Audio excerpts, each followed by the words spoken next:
Monica! I don't want to see you back here until you're ready to wake up and start doing things properly! Right now, you're a disgrace to my kitchen and to the Hotel de Boer name!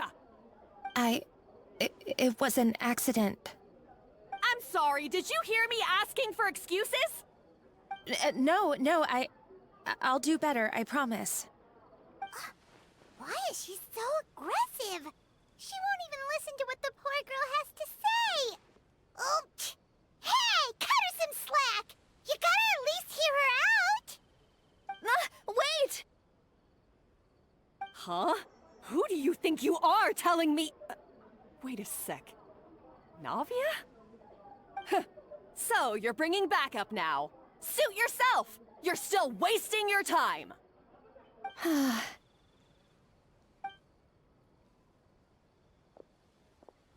Savannah, is this how you always treat your staff? My staff is right. I'm the one in charge here now. And last time I checked, the Hotel de Boer doesn't take orders from the Spina di Rosula.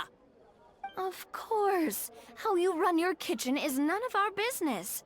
But when a member of your staff is so overworked he becomes gravely ill, that most definitely is our business. We're going to stand up for him, whether you like it or not. Overworked? I've said it before and I'll say it again. If Vermont can't handle the job, then tough luck. There are plenty of other capable people I can hire instead. But Philmont can do the job, he just... Monica, back inside, now! Huh? But you said I shouldn't come back until... Just do as you're told, and not another word out of you! Come on, we have work to do! Wow, what a horrible person! Sorry. Looks like I've dragged you into some drama again. Her name is Savannah. She's the new head chef at Hotel de Boer. Ever since she took the job, she's been enforcing a brutal work regime and putting a huge amount of pressure on her staff. One guy was so overworked, he collapsed from illness. He's been bedridden for days, and he can barely even talk properly. I'm sorry. I'm sorry. It's all my fault. I don't deserve to be a chef. At his family's request, the Spina di Rosula is trying to mediate on his behalf. We're not exactly making a ton of progress, as you saw. Savannah is adamant that Vermont's exhaustion and illness have nothing to do with her or how she's been running her kitchen. She's refusing to have any kind of meaningful dialogue with us. Our next thought was to talk to the other chefs at the restaurant and get a better idea of their working conditions. But with Savannah watching them like a hawk, no one has been willing to open up. And that's why I'm here, doing it the old-fashioned way. Camping out, watching, and waiting for an opportunity. Oh, shoot! It all makes sense now. Sorry. Paimon should have thunk before she spoke. Did Paimon ruin everything? Oh, no, not at all, Paimon. Honestly, the way she was laying into Monica, someone had to step in. I'm sure I would have piped up if you hadn't. And besides, I don't really think I'm built for espionage. Yeah, meaning it's gonna be all the more difficult to get the inside scoop now. Oh, I might as well head back to the Fleuve Cendre then. We'll need to come up with a whole new game plan. Paimon will join you, 'cause this is kinda all Paimon's fault. Oh, guys, it's fine. You don't need to worry about it. That said, if you were planning to visit the Fleuve Cendre anyway, let me take you out for a meal. I'll make sure it's a proper feast. A really famous chef just joined the Spina di Rosula's tavern. Her name is... Sorry to interrupt. I just wanted to apologize for the scene you witnessed just now. We shouldn't subject our customers to that. This is a small token from us. It's some candy from Monica. She asked me to make sure it was delivered into your hands. Monica's the one apologizing? Huh. Clearly Savannah is the one who owes an apology. Our head chef has been a little highly strung lately. Sorry for everything. All right. Since there's candy, Paimon will drop it. Not the candy. Thank you for understanding. We'll make sure to pass your feedback on to Miss Savannah. A little highly strung, huh? Paimon doesn't get it. How did someone like her even become head chef? Well, according to Fermat's family, she hasn't always been like this. But that's a story for another time. Let's try this candy. Oh, Paimon totally gets it. Come on, dig in! Huh? Hold on, there's something written on the wrapper. Find Escoffier.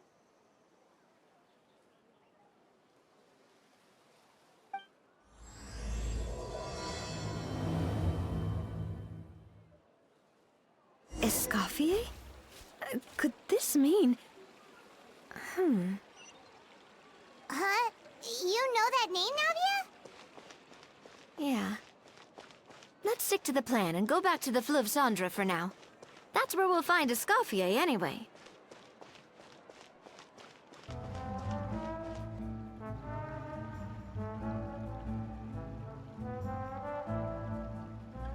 So, who is this Escoffier, anyway? Well, for starters, she used to be the head chef at the Hotel de Bourg, before Savannah. She recreated the legendary Gâteau de Bourg and restored the restaurant back to its former glory. Safe to say, she's the most renowned head chef in the Hotel de Bourg's history, after the culinary genius Modeste himself. Gâteau de Bourg? That's the super exclusive cake that they only sell a few slices a day, right? Wow. Why the heck would she let Savannah take her place? Well, apparently, the Hotel de Bourg was reported for a safety incident. Someone claims that the kitchen was adding an illegal substance to their menu. But none of the chefs had any idea how it could have gotten into the food. In the end, Escoffier decided that as head chef, she should take responsibility. And she was sent to the Fortress of Meripede. The Fortress of Meripede? Well, you're right. The quantity of the substance they found was fairly minimal. Even the guards believed the whole thing was probably just an accident. Escoffier didn't have to stay in the fortress for long, but still, by the time she returned, the role of head chef had already passed to Savannah. So that's what happened. Paimon still thinks it's really unfair.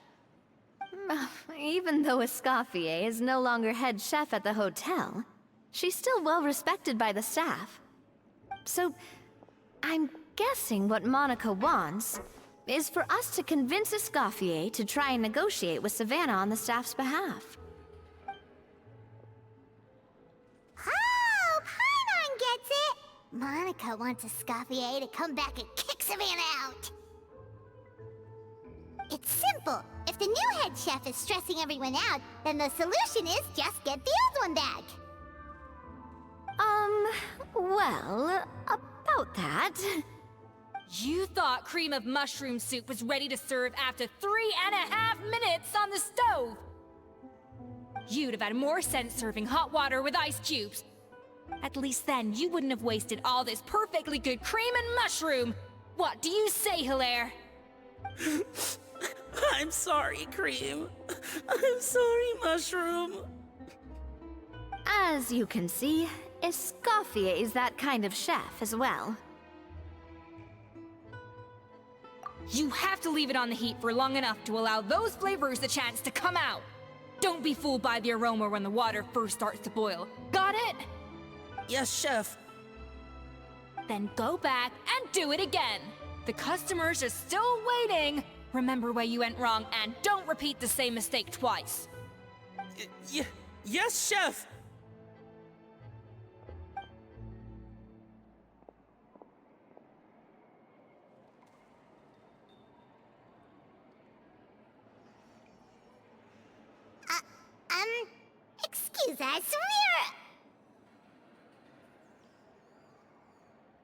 Waiting to be served? Sorry, we're pretty busy. I'm afraid you have to join the line. Oh, no, we're not here to eat. So you're not paying customers? Then I'm afraid the wait will be even longer. It's hard to talk to Escoffier when she's in the zone. Let's take a seat. We can catch up while we wait.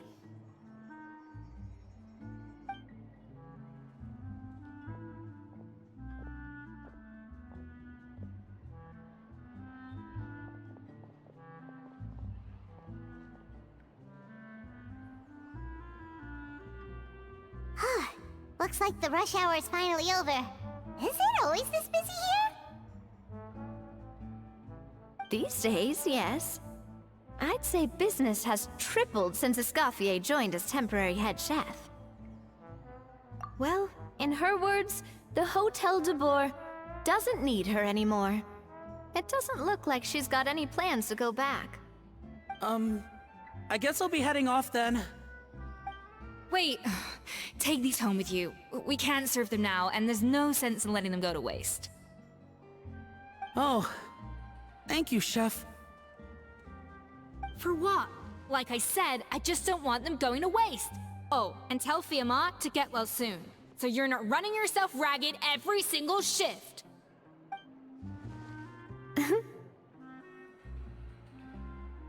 Fiamma. That's the second time we've heard that name. Who is that again? He's the chef that fell ill from stress. Hilaire is his son, and with Mom stuck at home taking care of Dad, he decided to pick up some work to help pay the bills. Escoffier knows their situation, so she's been making some extra food every day for him to take home. Hey, I heard that, Navia! I've told you before, no one's making extra food. Hilaire is making blunders in the kitchen, and I can't serve his failed dishes, so he might as well take them home. Yeah, failed dishes that just so happen to be nutritionally complete every single time. So, you two must be the world-famous traveler and her companion, Paimon, yes? Is there something I can help you with? Oh, so you know us already. We'll skip the introduction then. We're here to talk about Savannah. Oh, I certainly am. The Spina's headquarters are right next to the tavern. And I've lost count of the number of times Navia's come to pester me about it. But I don't work for the Hotel de Boer anymore. And being ex-head chef doesn't give me the right to interfere with that business. Besides, I'm the one who persuaded Savannah to take the job in the first place. What? Well, she was a much gentler person back then. A little timid, even. She wasn't at all confident that she was the right fit for the role. That's hard to believe. Are we definitely talking about the same Savannah here? Honestly, I do wonder if she's just emulating me. I mean, I'm not the most pleasant head chef to be around either. Anyway, suffice to say that given the history between us, it'll be tricky for me to tell her she's doing her job wrong without coming across like a huge hypocrite. Fiamma and the others probably think that Savannah gets it all from me. I wouldn't be so sure about that, Escoffier. Look at this note we got from Monica. She mentioned me. Whatever shortcomings you feel you have, it looks like Monica still trusts you. As for the others, well, how can you know what they think unless you ask them? Monica. Plus, it's not like we're asking you to storm in there and raise hell. We're only in the initial phase of our investigation. All we're trying to do is get the other chefs to open up to us. Oh, Monica. Oh, Monica! Escoffier? I can't believe her! Powdered sugar is supposed to be applied sparingly. Look at all that on the wrapper. It's thicker than the sole of my shoe. Unbelievable! I won't stand for this. She has to learn. Come on, we're going. Wait, so now she's, Let's go catch up to her. We don't want to keep her waiting.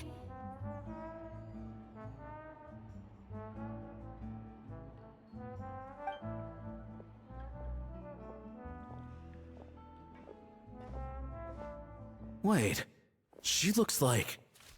Is that Escoffier? Escoffier's back? Yes? I'm sorry. I'm so sorry.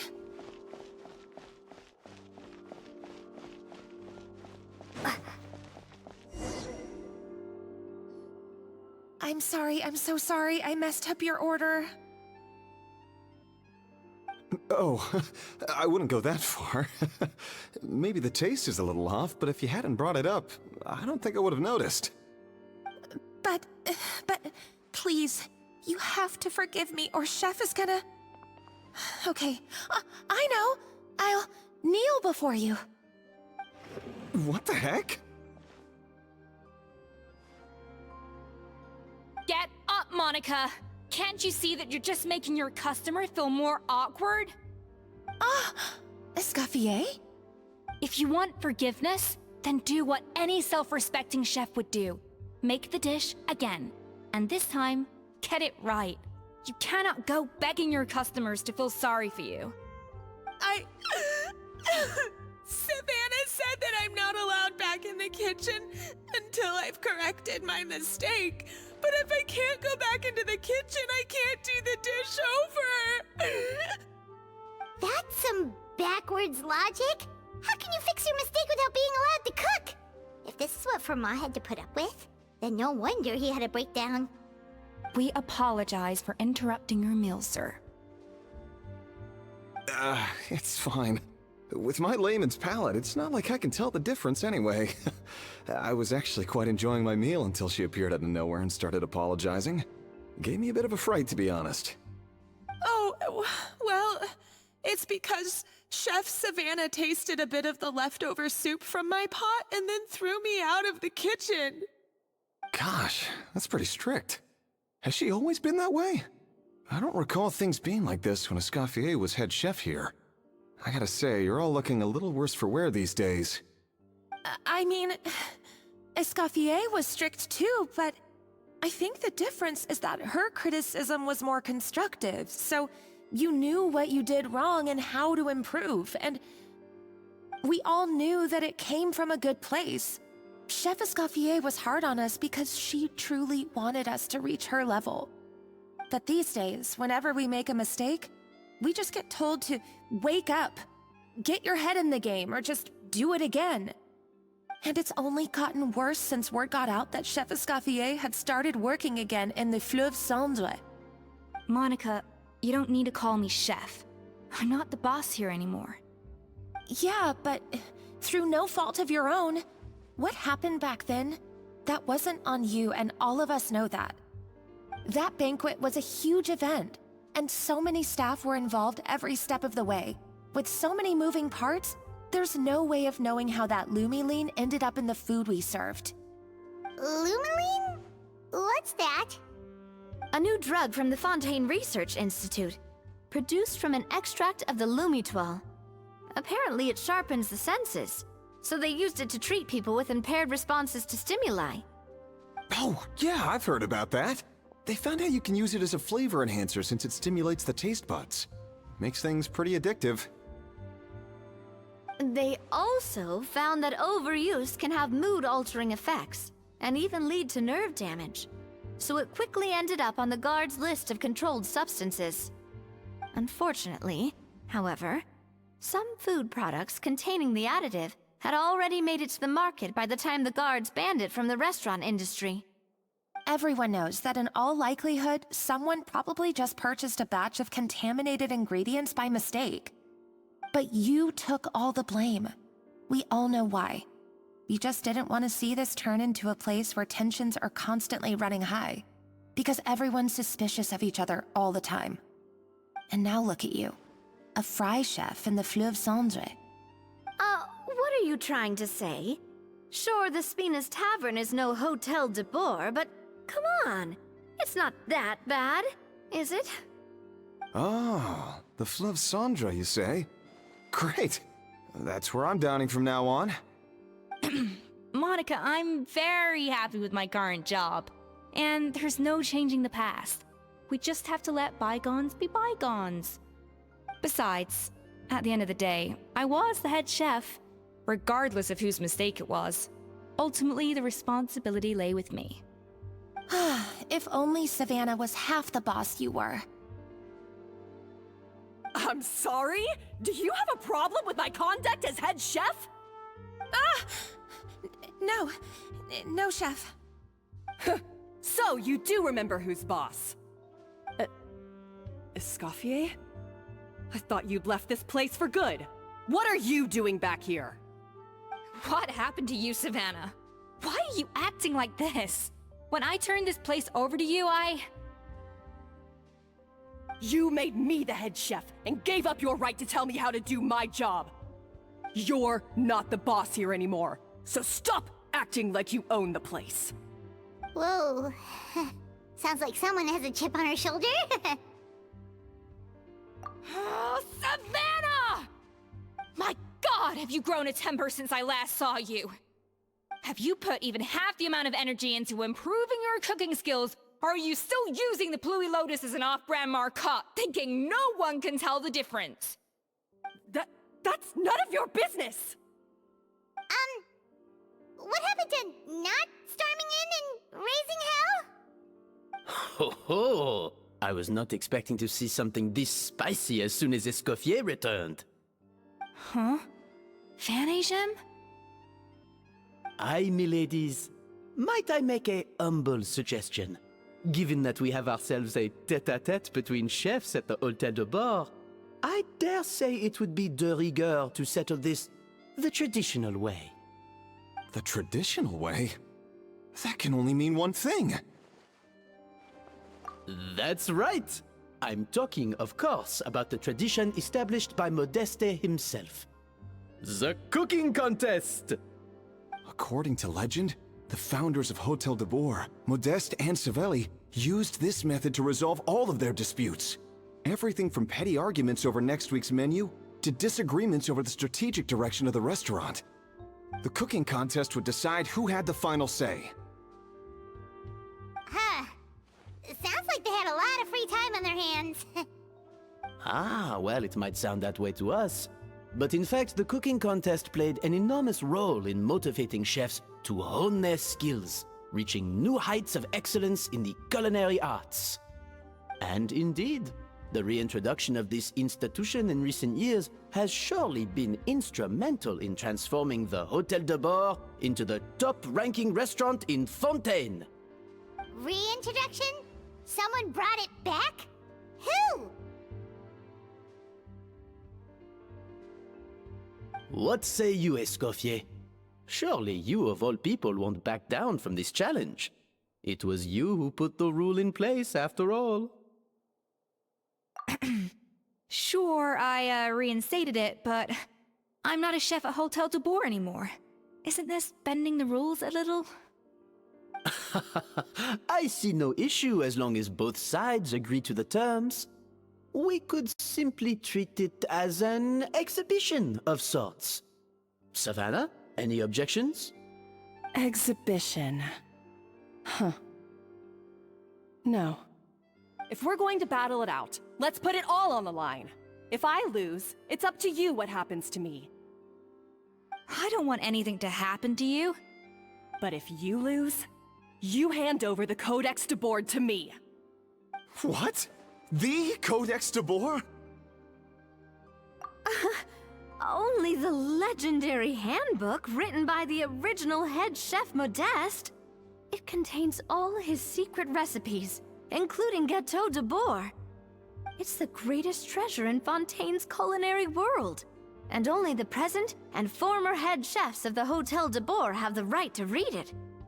Present and former? Wait, but that already includes Savannah, though. What do you want that old thing for? You have your own copy, don't you? Don't take me for a fool. You know perfectly well what I mean. I want your copy! The original version! The one you took with you when you left us! I'm sorry, I must be missing something. You know, there's no difference between the original and the copy, right? They contain the exact same recipes. Stop trying to change the topic! What's wrong, Escoffier? Scared you're gonna lose to me? Or are you scared of me getting my hands on the original codex? Savannah, you may remember that we gave her the original as a parting gift, to thank Escoffier for her years of service. Asking for it back feels a little, Oh, I'm sure it won't be an issue, as long as both sides agree to the terms. Those were your words, weren't they? And as for the contest itself, let's make it a bake-off. Gâteau de boar, per the recipe in the codex. Well, Escoffier, you against me. Are you in or out? You sound surprisingly confident. Alright then, let's see how much you've actually grown. I hope you surprise me, Savannah. I'd hate to find out that all you've learned after this long is how to chew people's heads off. Believe me, I'll show you. Escoffier, are you sure this is a good idea? You accepted her terms a little hastily. Oh, it'll be fine. Let's head back to the Fleuve Cendres so I can get prepping.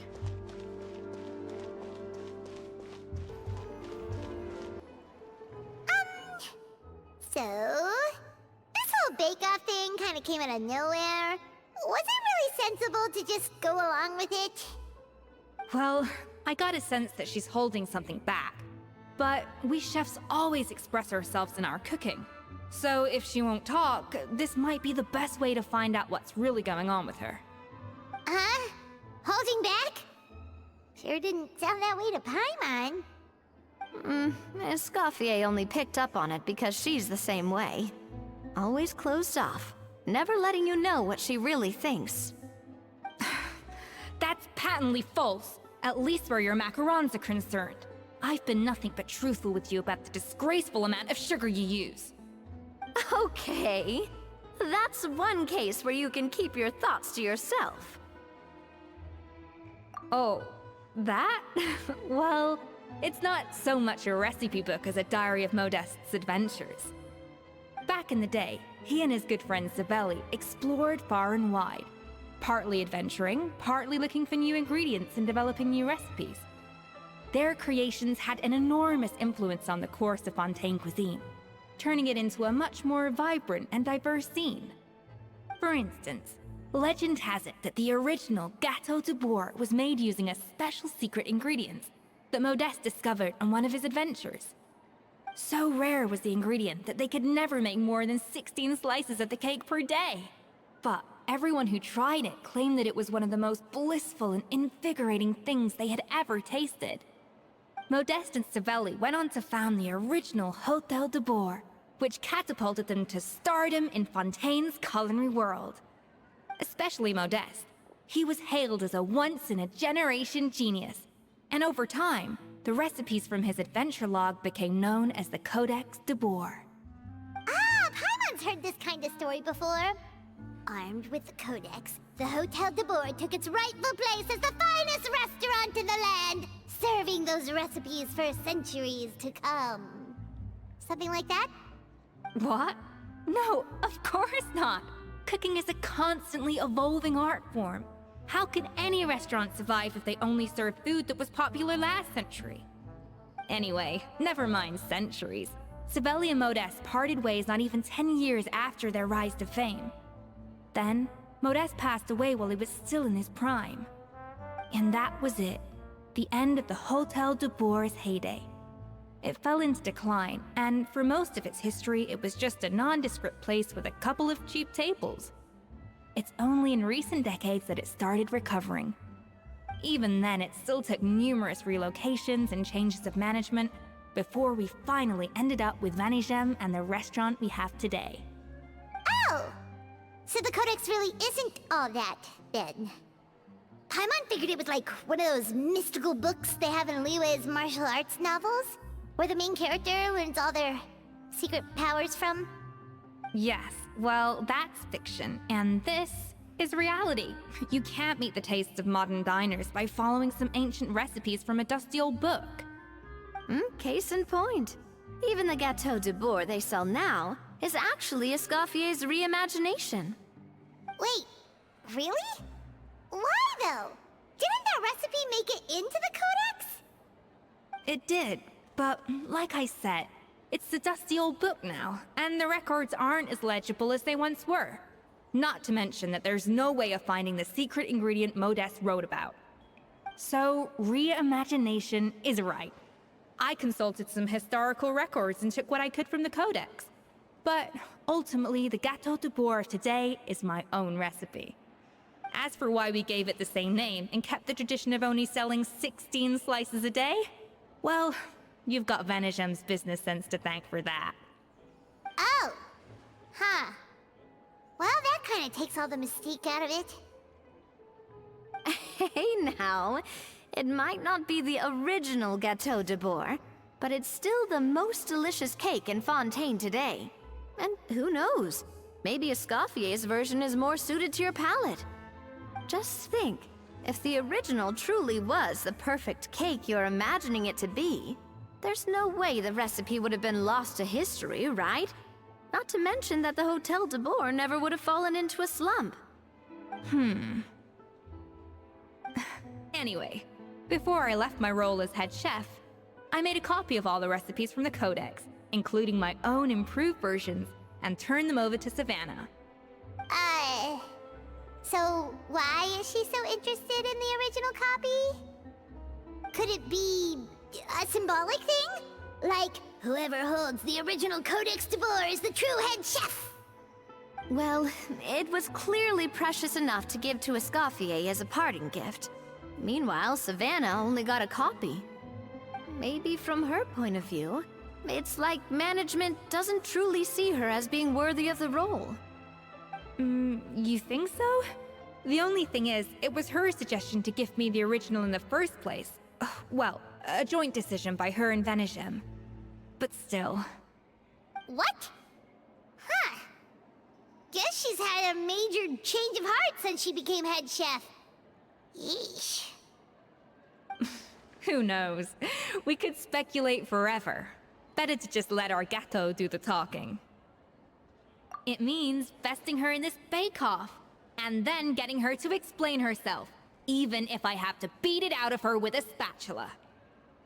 However much she's changed since we worked together, I believe that she still has her chef's pride. And if she respects the art, she'll respect the outcome of our contest. Well, I'm confident that you and your spatula can get justice for Froment. All you need to do now is win the contest. But that should be a breeze for you. Let's not get too ahead of ourselves. Gâteau de Bourg is very complicated to make. Usually, it takes 3 chefs working in tandem to cover everything. Now, if I had to push it, I could probably do the work of 3 chefs myself. But I'd prefer to play it safe if I can find a couple of assistants in time. Well, that's easy. The 3 of us are veterans in the kitchen. You just need to pick 2 of us. Well, I have heard the Traveler is an accomplished cook, as well as a warrior. But be warned, I will hold you to exceptionally high standards. Think you're up to the task? Oh, count me in too. I've spent weeks perfecting my macarons after your scathing review. Even if it means competing against the Traveler, so be it. I'll show you what I'm made of. Confident. I like it. Alright, let's start with some elementary mise en place. Show me your knife skills.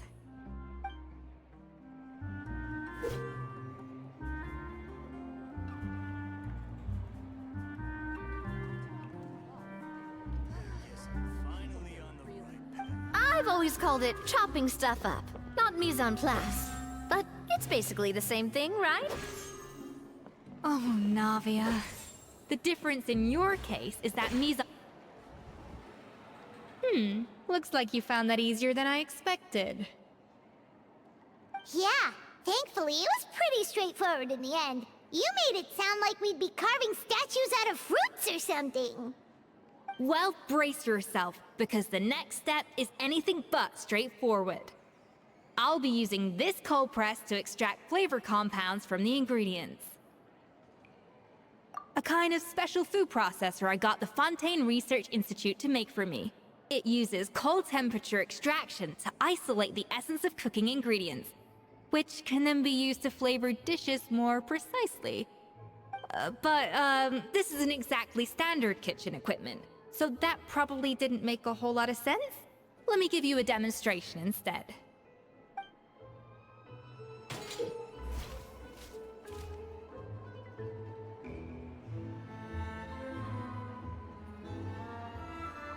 Custom-made equipment from the Fontaine Research Institute, huh? That's some pretty high-tech food prep. Paimon's never used anything this weird before. Cool! Not weird.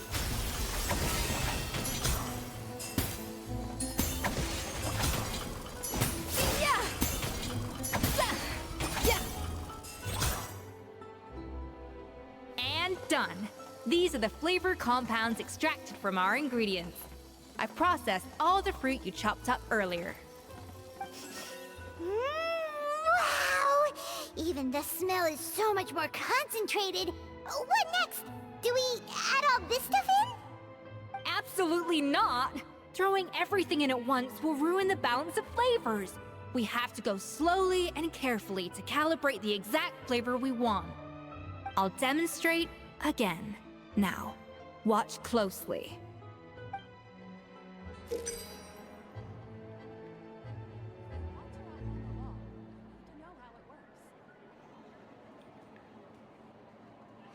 Slowly and carefully. Not a drop too much, and not a drop too little. I like to swap out the background music in the kitchen once in a while.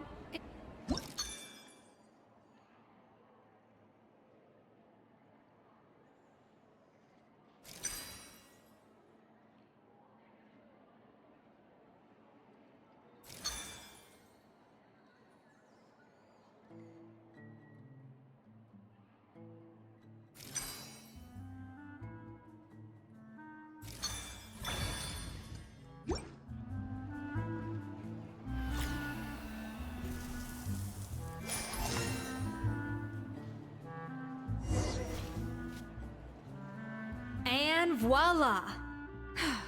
Now it's your turn.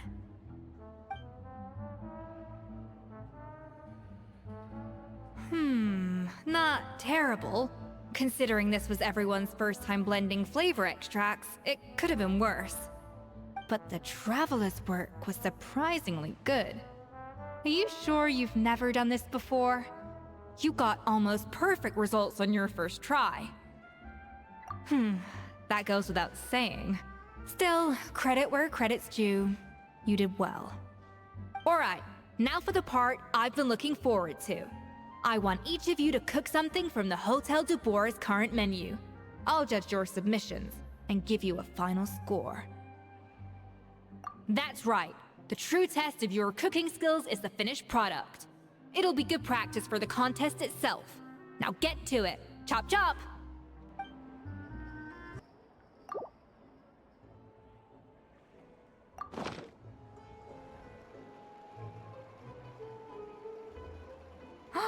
Look at that! With the grace of a snow-winged goose, as I like to say. Now, let the grating commence.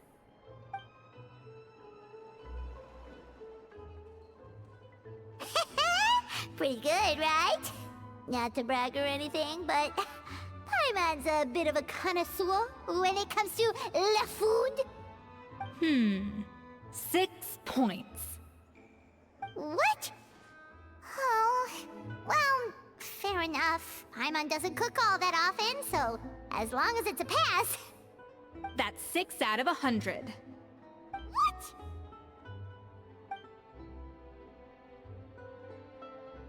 You say you're a connoisseur, but it's quite clear from this dish that you have far more experience consuming food than creating it. By that logic, I suppose you think listening to Lady Farina on repeat every day would make you an opera singer. Aww. Ugh, me next, me next! I'll have you know that this batch of macarons has 2 whole tablespoons less sugar than my previous ones. So you went from 12 tablespoons to 10? Well, it's nice to know you actually measured it out.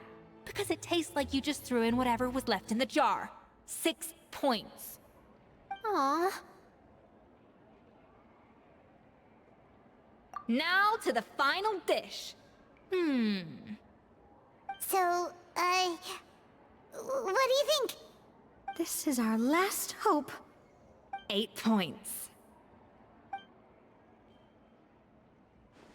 Darn, that's barely higher than what we got. Not exactly. The color is spot on. Beautiful aroma. Excellent presentation. I have to give this one 8 points out of 10. Maybe even 9 points. Huh? How did you pull that off? Don't get me wrong. There's room for improvement. But still, this is clearly the work of an accomplished chef. I can tell that you've put many hours of work into honing your skills in the kitchen. I can really taste the grace of the snow-winged goose in this dish. The traveler's journey, with all its trials, tribulations, and setbacks. Not to mention the frustrations of having a picky eater for a partner. Hey, you made that last part up! No way did you taste that! Well, it looks like I lost fair and square. I guess you'll be taking the Traveler as one of your assistants then? But if it takes 3 chefs, that still leaves 1 slot remaining. Maybe Paimon and Navia should keep practicing and see how it goes? Chef Escoffier! Oh, it's Hilaire! What brings you here? I heard the news about the cooking contest. You're doing Gâteau de Bois, right? I was just wondering if you needed any help? And you think you're up to the task, do you? Oh, no, I know I'm not there yet. It's actually my dad who wanted to help.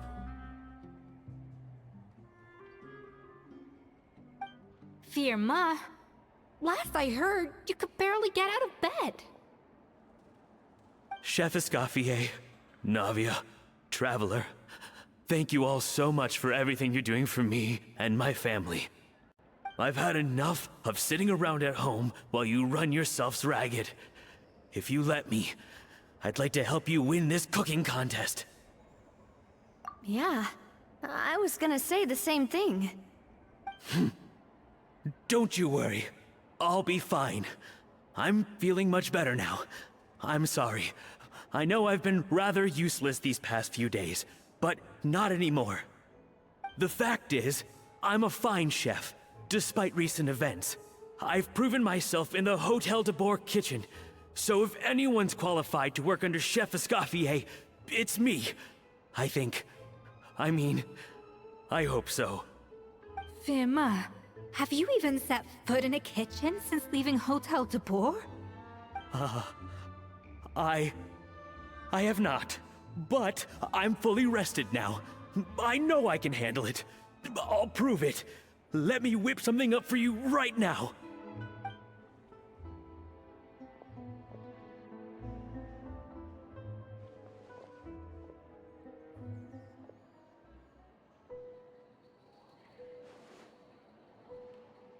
Huh? That's strange. Why are my hands shaking? What do you call this, Firma? I can't seem to grip my knife. Do it again! Again! Again! I... Hopeless.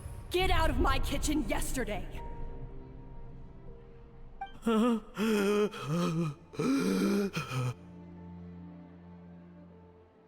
Dad, what's wrong? I don't understand. I was feeling so much better, and then Will I never be able to work in a kitchen again? Dad, talk to me. What happened?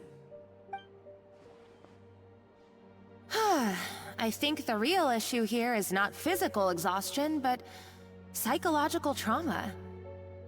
Monica, when did you get here?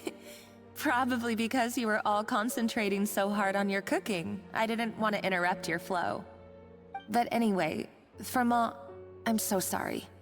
If only I'd known how serious your situation was, I would have stood up for you sooner. You have nothing to apologize for, Monica. During those long nights of redoing every order, you were the only person who looked out for me. Oh, come on. All I did was make you some tea. I doubt it was much help. Savannah was so ruthless toward you. I probably should have brought you something stronger. She sounds like the worst. All right, another Savannah horror story. Let's hear it. She's been getting harsher and harsher on us ever since she heard about Escoffier's new role in the Fleuve Cendre. Seems like no matter what we make, she'll find something wrong with it. What is this? It looks like a dog's been at it! In the trash now! Then she orders us to redo the dish again and again, but we never know what's going to make her happy. Do it again, do it again, do it again! Every time you remake it, you just get another earful from her. Either straighten yourself out, or get out of my kitchen! So now, it seems like just picking up a kitchen utensil gives me flashbacks of her yelling at me. Oh man, that must be awful. The more I want to get it perfect, the more my hands shake, and the more scared I am of making another mistake. How can you give up so easily, Fiamma? You weren't a quitter when you were working for me. And even under Savannah, you talk about working late into the night trying to perfect your dishes. That says to me that you still hadn't lost that determination to prove yourself. What changed? I don't know what's come over me. When I think back, I just remember feeling like my heart and my hands were growing heavier and heavier as the shift went on. Each time I had to redo a dish, my heart sank a little further. Maybe Savannah was right. Maybe I am just hopeless at this. Dad. I see. Well, it sounds like there are some deep issues at work here. Ones that won't be resolved by merely seeking compensation. I will win this contest, and after that, I encourage you to approach Savannah and talk this out. But what if you can't find another assistant in time? Clearly, I'm in no state to help out. You think being one person short will ruin my chances? Let's not forget, I taught you and her everything you know. Even if I had to go it alone, I would present the perfect gâteau. Oh, well, Paimon and Nadia will still keep practicing, just in case. And so will I. Yeah! And if worse comes to worse, we can always get the Spina di Rosula to put out an emergency call for chefs. There's gotta be someone out there, right? Actually, I thought maybe I could help. That's sort of why I'm here. What? Why didn't you say so? I was going to, but then... well, this is the first chance I got. You do this for us? Thank you so much, Monica. Alright, fine by me. But aren't you still working for Savannah? Joining the other side seems like a guaranteed way to put your future employment in jeopardy. I know, but it's alright. I've made up my mind. With the way things are, I can't keep working for Savannah much longer anyway. Unless I want to become the next Firma. I'm done with sucking it up. It's time to try and turn things around. If this cooking contest can get Savannah to see the error of her ways, then I'm sure she'll forgive me for this. Well, Paimon didn't think we'd be poaching from Savannah's staff to get our third person, but there you go. Anyway, Monica's a professional chef, so nothing could possibly go wrong now. Great! Then it's settled. And to congratulate you all on making the team, I propose a Spina-sponsored meal to celebrate. Spina sponsored? Wait, You mean I'm cooking? Well, I promised the traveler a feast in the Fleuve Cendre. And I know how much you've been looking forward to it. Yeah! Feast, feast, feast! All right, if you insist, then prepare for some of the finest food of your lives.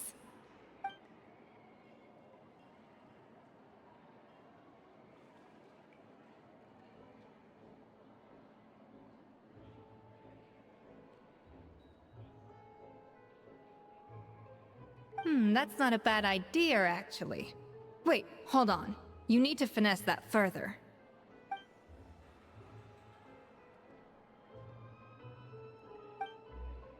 That was a dream come true. Paimon never knew Fontanian cuisine could be this good.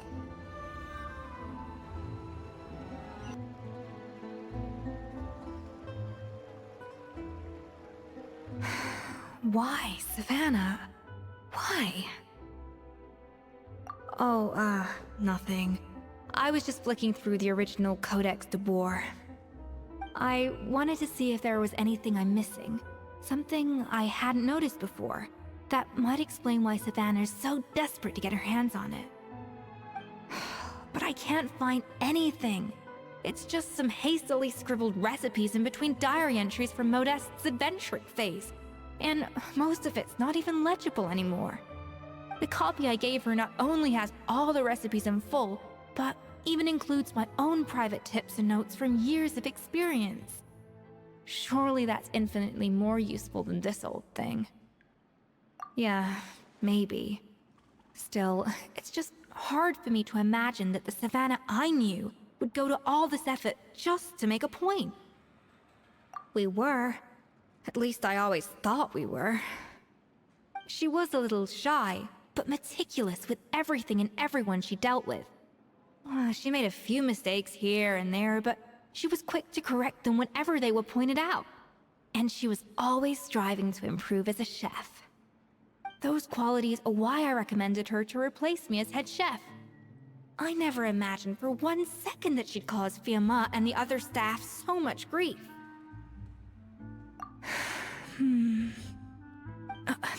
Well, I mean to an extent, of course. I pushed hard for her to get the role. And the idea that she turned out like this because of me is difficult to come to terms with. I wonder if this is how Modeste felt back when he was writing the Codex. Yes, with his good friend and co-founder of the Hotel de Boer, Savelli. The story goes that after Modeste unveiled his Gâteau de Boer and was hailed as a culinary genius, he was admired and adored by all. But his newfound fame slowly drove him and Savelli apart. Unlike Modeste, whose every new creation was an instant hit, Savelli seemed to face setbacks at every turn. Doors that would swing wide open for Modeste would shut in Savelli's face. And with Modeste being whisked off to all manner of functions by his celebrity friends, he had less and less time to discuss the culinary arts with Savelli. People started gossiping about Savelli, and their relationship between the two gradually soured. Everything came to an abrupt end when Modeste, still in the prime of his life and still hailed as a genius, suddenly died from an acute illness. And that was it. They neither had a decisive split, nor got the chance to properly reconcile. Their story just came to an end. One rumor had it that Savelli actually killed Modeste out of jealousy, even as the latter was hoping to make amends. Unlikely, it's a popular theory, but there's no real basis for it. At least there are no records of Savelli ever being convicted of a crime. Still, beyond a point, there's no way of knowing what truly happened in the past. All we can do is try to make sure the present doesn't quite go as badly. And that's why I have to win this contest tomorrow. Then get the truth about everything that's been going on, even if it means cracking her open like a nut. You're right about that. Just follow my lead and victory will be ours.